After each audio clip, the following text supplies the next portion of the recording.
Let's do it. Riding my pony, my saddle's waiting. Come in, jump on it.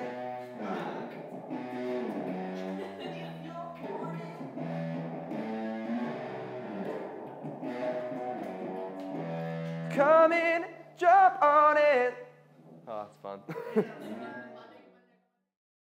Hey everyone, welcome to the very first Sunday session. Joined today with us is Brisbane-based folk artist, Josh McCartney. He's fresh from a gig from Mooloolaba. How are you today, man? Hey, yeah, I'm really good, man. How are you? I'm pretty good, it's good to hear. How was your gig last night? It was really, really nice, actually. We played at the surf club, so I was on drums last night, which is pretty out of the ordinary these days, because normally I'm the guitarist, singer. And anyway, I got to play with my brother and a couple other guys, so it was a really interesting experience, actually. That's really cool. You started out on drums, didn't you? Yeah, it's my main instrument, actually. I started when I was almost 15, so almost in year 9, started playing drums, started playing for the concert band, and then started getting into some heavy rock drumming, which is so not what I do these days. No, it makes sense. So you started out on drums, but then you moved to guitar, as you said. Do you play any other instruments? I play a bit of piano and sing, tiny bit of bass, but yeah, that's about it. That's pretty cool.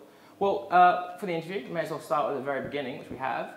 When you were first starting out learning your drums, what made you want to get into that? Like, what bands? It was more my brothers, actually, when I first started. I watched them from a very young age. They got a lot better, and it made me feel really, really good just watching them. And so I started watching them, and then decided one day I can do that. And so in school, I just started picking up the kit. My brother taught me a couple of little things, and then I'm self-taught completely from there on. So. That's pretty cool. As a musician myself, I've always had this thing that every musician, whenever they start learning to play, they always imagine themselves up on stage playing along with one of their favourite bands. Yeah. Did you ever do that with anyone? Yeah, I did. John Mayer. John Mayer? John Mayer, yeah. So you would say he's probably one of your biggest influences? Absolutely. Yeah? That's pretty cool. Yeah, so whenever I songwrite, I'll play something like, hey, that sounds like John Mayer. And I'm like, oh wait, he didn't actually play that. So, and I started writing a song around what I think John Mayer would do. Yeah. That's pretty cool. So like, as you said, you started out with your influences as being John Mayer and stuff like that. Or sorry, they are now. And you started out when you were playing drums. Mm-hmm. So all these big name stuff, have you always known which style you were going for? Or? Not at all. Not at all? Not at all. I started listening to Atreyu and Slipknot and like really heavy stuff. Oh yeah. And then it slowly morphed into Bon Iver, John Mayer, Sigur Rós, and really chilled out sort of music. And slowly that just developed into what I am today. But then I also have small influences from those heavier bands with like necessarily rhythm changes or just like songwriting techniques that I hear them use that I then take into my own. See, it's interesting that you say you started out listening to those, actually, because you opened for Gene Simmons, didn't you, a few years back? Yeah, we opened up for the Hard Rock Cafe, actually. So me, James, and Matt, actually, we just played a few songs, then he came out and wooed the crowd. The place was packed, there was a line around the corner for the 3 hours before the place even opened. Had you played with people that big before, with an audience that big before, or was this the first?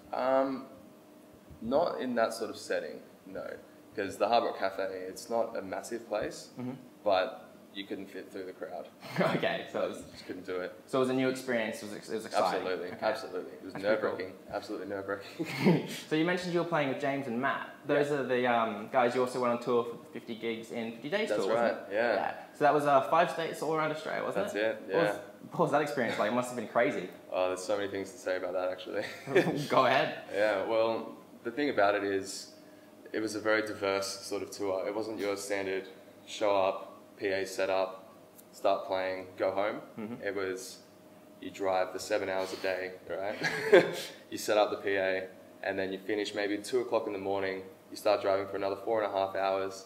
You show up to a radio station at 8 in the morning, and then you do an interview, and then go and play another show at midday. You know. Jesus, you must have been smashed. It was ridiculous. We were traveling around in a cramped van with 2 other guys. So, were you sleeping at places, or were you sleeping in the van, camping? It was a mixture of both. Hey. Mixture of both? Some days we'd have accommodation, but we had to drive 7 hours before the next morning. So we just hop in the van after our gig and then just keep going. Were you working off the gigs pays, or were you being funded for this? Yeah, both. Both? Oh, yeah. That's pretty cool. So, just like any other place, you pay to play. You get paid to play, and that either included accommodation and food, otherwise it didn't sometimes. So we'd have another mattress in our van because there's double bunks in it, and so I'd get the floor and a sea sleeper all night. Pretty much how it is when you're on tour, I guess. Speaking of on tour, because you have to ask in every music interview, what's your favourite and worst thing about going on tour? Favourite thing is waking up in new places every single day. You can't beat that. You wake up next to the beach, you wake up in the forest, like it's incredible experiences, and you're doing it with your best friends, you know. That's true, yeah. The worst part is sleep deprivation and a lack of shower and a warm bed. Yeah. Makes sense.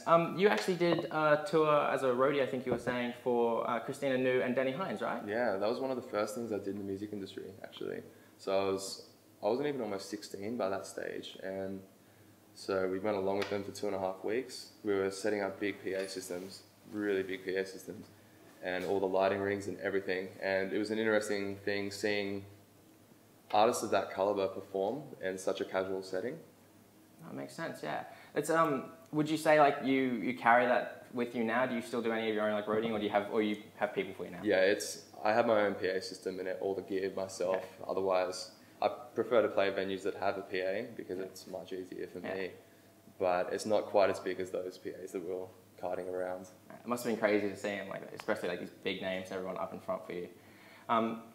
Anyway, so you're gonna be playing a gig for us in a little bit, aren't you? Yeah, I'm gonna play an original song of mine actually that I wrote about 2 months ago. Oh, cool. And it's called Lost. Lost. Is this going to be released on an EP or anything for you soon? It's actually on my SoundCloud already. Oh, okay. I also recorded and released it as a part of my sound production at uni because I study music at QUT.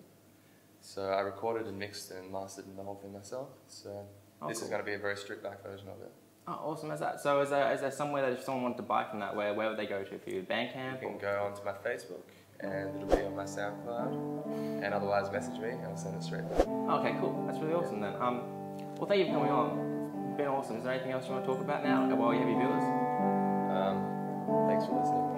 That's pretty awesome. That's awesome. Yeah. Thanks for coming. Hey everyone, you're listening to The Sound of Brisbane. This is the Sunday session and this is my original song, Lost. I slept for 1,000 years. I woke to a vivid dream, and out from the fires I rose into a dark reality. I look to the stars to find silence inside my mind. I've lost all sight of my dreams, and I've no more time to sleep. I don't know who I am. It's like losing a friend, only inside of my head. I don't know where I stand.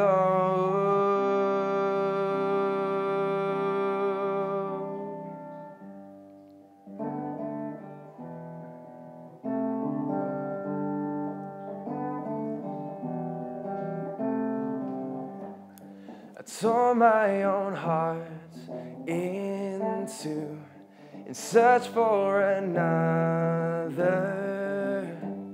What hope am I in finding you? With doubt occupying my mind, I look to the stars to find silence inside my mind. Well, that doesn't mean that I'm right, and that doesn't mean that I'm blind. I don't know who I am. It's like losing a friend, only inside of my head. I don't know where I stand.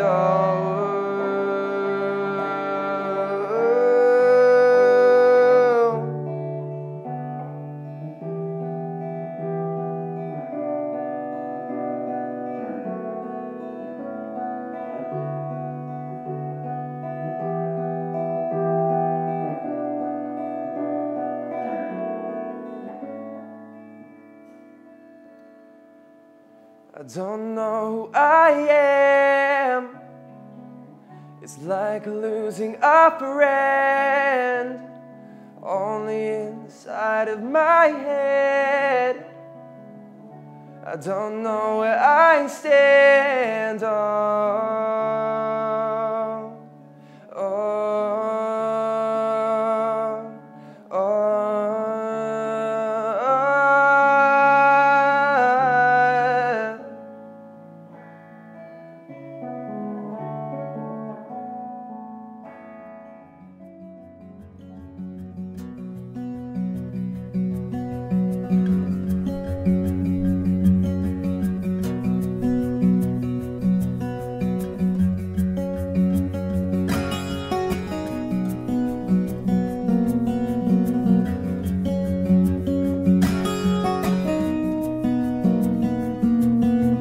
This mind was a work of art,